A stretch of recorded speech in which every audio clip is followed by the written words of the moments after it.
Olá, hoje nós vamos conversar sobre a vita ativa e a vita contemplativa a partir do pensamento de Hannah Arendt.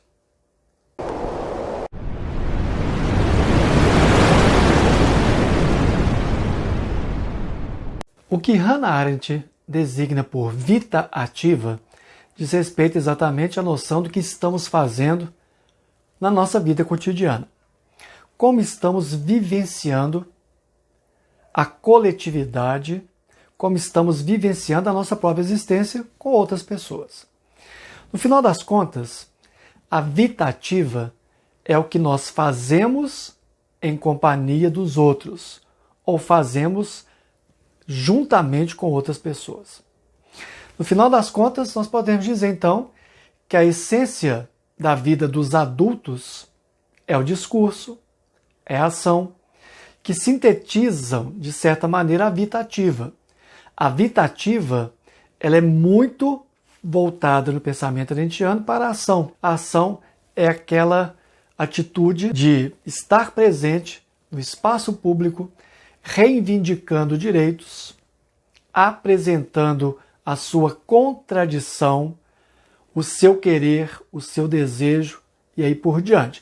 E a finalidade da ação nada mais é do que o conceito republicano de felicidade pública, que muitos de nós já descobrimos na nossa vida cotidiana, quando nós conseguimos mudar os rumos do nosso país, da nossa cidade, do nosso estado, manifestando-nos em espaços públicos. Ora, o que seria então, por outro lado, a vita contemplativa?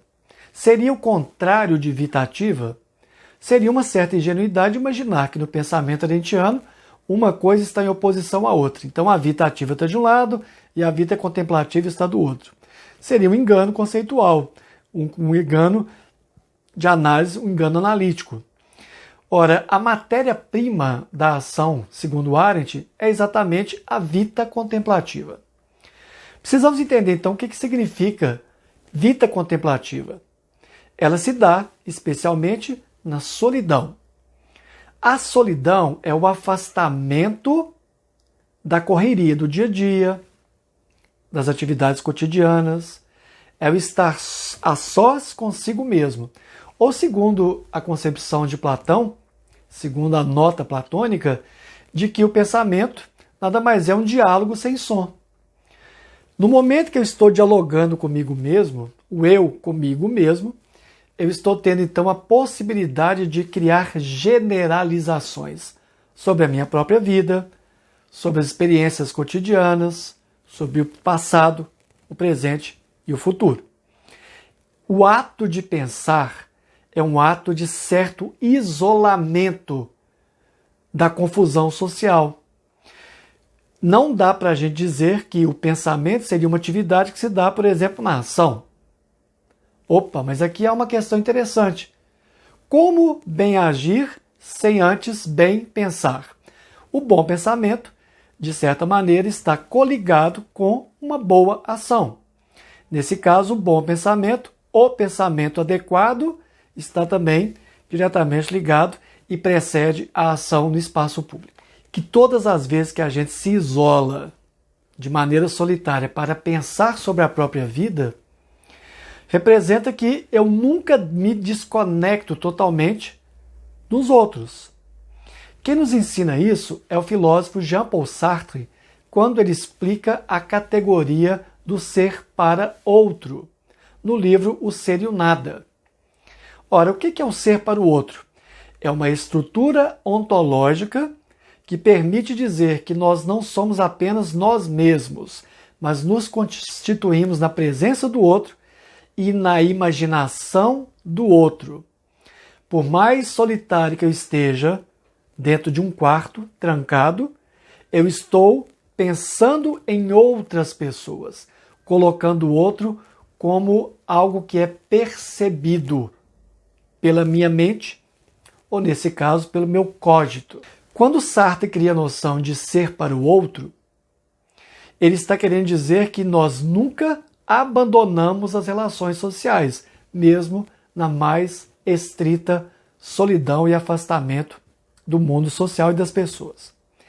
Essa noção vai para o pensamento arendtiano de alguma forma, quando ela diz que o bom pensamento não é se desligar das comunidades em que eu vivo, das minhas conexões com outras pessoas, mas que naquele momento eu estou generalizando essas relações.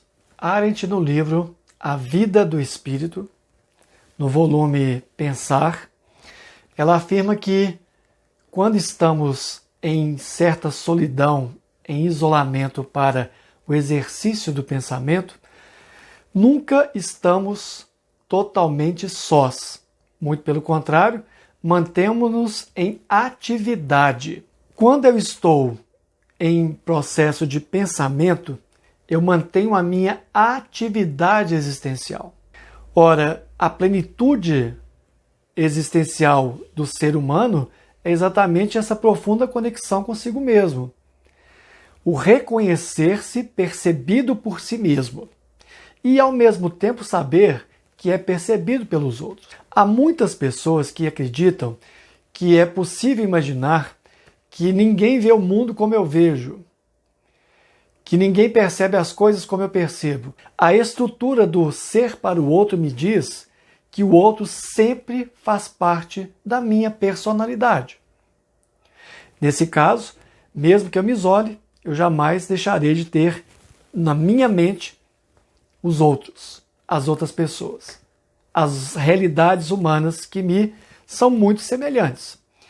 Eu sou muito parecido na forma de estruturar o mundo com os outros. É nesse sentido que a gente pode dialogar, conversar, porque percebemos o mundo de maneira muito parecida, especialmente por causa do nosso senso comum. O senso comum, que é o sexto sentido político, ele complementa esse aparato orgânico de percepção biológica do próprio mundo.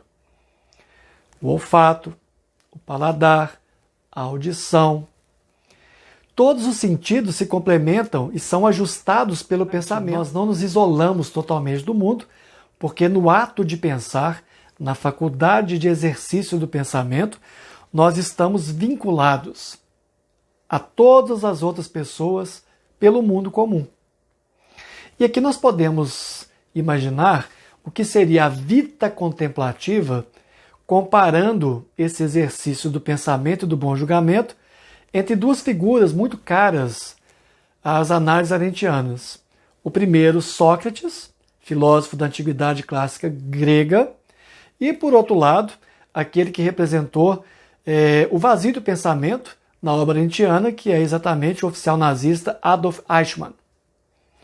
Como comparar os dois em relação ao pensamento ou ao bom pensamento, a faculdade de pensar? Segundo Arendt, Sócrates permitia-se, em solidão, estar profundamente conectado com todas as pessoas. Era um pensamento vinculante, vinculador com a sua própria comunidade. Ora, o pensamento de Sócrates era um pensamento ativo. Estava em plena conexão, em plena atividade com os outros. Nesse caso, nós temos que lembrar que Eichmann é exatamente o oposto. A ausência de pensamento, porque é um pensamento desajustado, desvinculado. É um pensamento que não está vinculado minimamente, que não se coloca no lugar dos outros. Eichmann parece que nunca parou para pensar nos documentos que ele assinava. E depois afirmou que a culpa era de quem mandava nele. Ora, no momento que a gente tem o pensamento, essa vida contemplativa me permite um certo afastamento das realidades do mundo para verificar se de fato o que eu estou fazendo está condizente com o que eu estou pensando, os meus valores interiores, os meus valores éticos, os meus valores morais. Esse vazio do pensamento de Eichmann, essa banalidade do mal de Eichmann, opõe-se exatamente a Sócrates, que não desvinculava o seu pensamento da sua comunidade política, não desvinculava o pensamento da ação. E nesse caso, Arendt considerava Sócrates alguém que vinculava a filosofia à política, diferentemente de Eichmann, que parece agir eticamente, mas mandava matar pessoas. Inscreva-se no nosso canal, curta, compartilhe e até a próxima.